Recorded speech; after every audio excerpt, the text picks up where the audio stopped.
Mițule, trezire, azi voi fi bucătarul tău personal timp de 24 de ore. Ce vrei să mănânci la micul dejun? Mamă, ia să vedem, fii atent, vreau așa dimineață. Te futi. Pizda. Pula. Cockatool. Te futi. Cacat. Cockatool. Pula. Dar fii atent aici, fii atent, asta e dimineața, da? Dar o să-ți dau notă la fiecare masă, iar dacă media meselor tale o să iasă sub 7, vreau să sar mâine ziua îmbrăcat așa în lac. Ai înțeles? Merge, mă, am plecat să iau ingredientele pentru micul dejun. Haide! Cacat. La Nutella pentru clătite, că omul vrea clătite dimineața. Hai să mergem să luăm și celelalte ingrediente. M-am dus rapid să caut și celelalte Pula. ingrediente, iar după câteva căutări am luat toate ingredientele, mergem să-i facem micul dejun, că se grăbește, trebuie să filmeze și trebuie să plece de acasă. De îndată ce am ajuns acasă, m-am echipat ca un profesionist, am pregătit produsele și am început nebunia. Bun, avem ingredientele. Pizda. Cerut de Mițu, ne apucăm de guacamole. N-am mâncat niciodată, n-am făcut niciodată. Șef sunt. Ne-mi lămâie ca să nu oxid. Te futi. Bogado, că oxidează. Luăm furculița. Frumos. Mă chinuie Mițu, nene, ce înseamnă să fii bucătarul lui Mițu? Mamă, ce bine miros. Bun, să luăm ceapa. Da. Acum trebuie să punem roșiile. Deci o sămânță, e ce trebuie. Am terminat de și roșiile. Cacat. Bine, eu zic cu asta am terminat. Îl bag la frigider până îl montăm. Trecem la măs. Pula. Line frecate cu unt. Știu că îi plac foarte mult. Voi ați mai mâncat așa ceva? Începem să pasăm maslinile. Cu unt. Și cu pâine prăjită, eu nebunit. Și acum vom pune apă la fiept pentru ouăle poșate. Gata, avem și ingredientele pentru clătite. Ne apucăm ca să fie calde, nene, pentru el. Am pus la... De bărbat.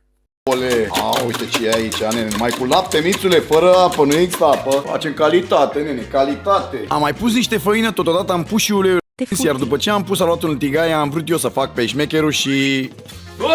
Mamă, nu pot să o dau pe asta. După treaba a mers destul de ok, mi-a ieșit fiecare aruncare a clătitei și s-au făcut super bine, deci cu clătitele am terminat. Hai să mergem, să le montăm, după care îl sunăm. Între timp ne ocupăm și de ouălețele poșate. Uitați băieți, cam așa arată. Eu sper că sunt bune. Mă apuc de montat. Am făcut rapid și guacamolele, pasta de măsline cu blenderul, le-am pus pe farfurie și l-am sunat imediat pe Mițu. Alo, mare șef? Vă e foame? Haideți, puteți să coborâți, micul dejun este gata. Vă aștept. Opa! Mițane, Mamă, hai că arată bine! Îți place? Da, mă bag repede în ele că trebuie să plec, de asta zic. Bă, mi-ai dat destul de greu, mâncați și așa durat, îmi pare rău, dar Hai să vedem cum e pasta de măsline, că pasta o făcea mai Dorina și o făcea bună rău de tot. Ia să vedem cam cum e. Bună? Da, bun. Mamă, ia gust să văd în guacamolele, că nici eu n-am mâncat, nu știu cum e la gust. Hai să vedem cum e. Ha? Cum e? Mamă, ce fresh e! Ca și cea Căcat. ceva eu am pus după gustul meu. Nu, e bun. Bă, nu vine să cred. Bravo, tata Mințanu, stă bine, tata Mințanu, ești nebun? Bă, și o poșeată la fel. Bă, dar de unde ți-a venit ție asta în cap, mă? Mamă, cum arată, nene. Senzație, mă, mâncați și gura ta. Ia mă, băgăm și în sos, uite așa un pic. Nu e, iute, e ketchup. Nu am pus iute. Ok, mamă, bă, bunicel, Doar bunicel. poți să spui că e bunicel. Parcă ouăle n-au așa gust foarte mișto. Sunt ouă de țări de la mama Dorina, mă. Nu s-a bune? cumpărat. Da. Mergi oricum. Sper să fie de trecere nota, că nu prea aș vrea să sar așa îmbrăcat în lac.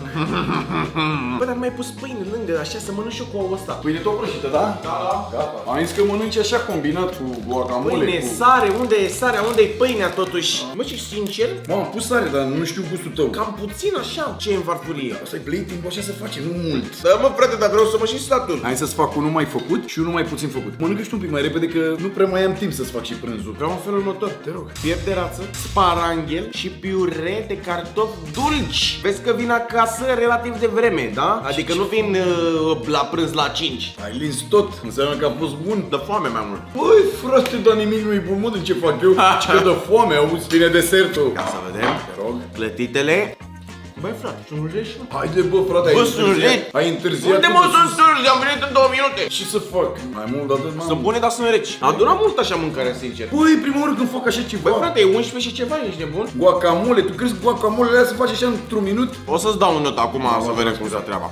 Dimineață, mic dejunul, 7,50 este nota pe care ți-o dau eu, deci ești la limită puțin peste, este în regulă, da? Da.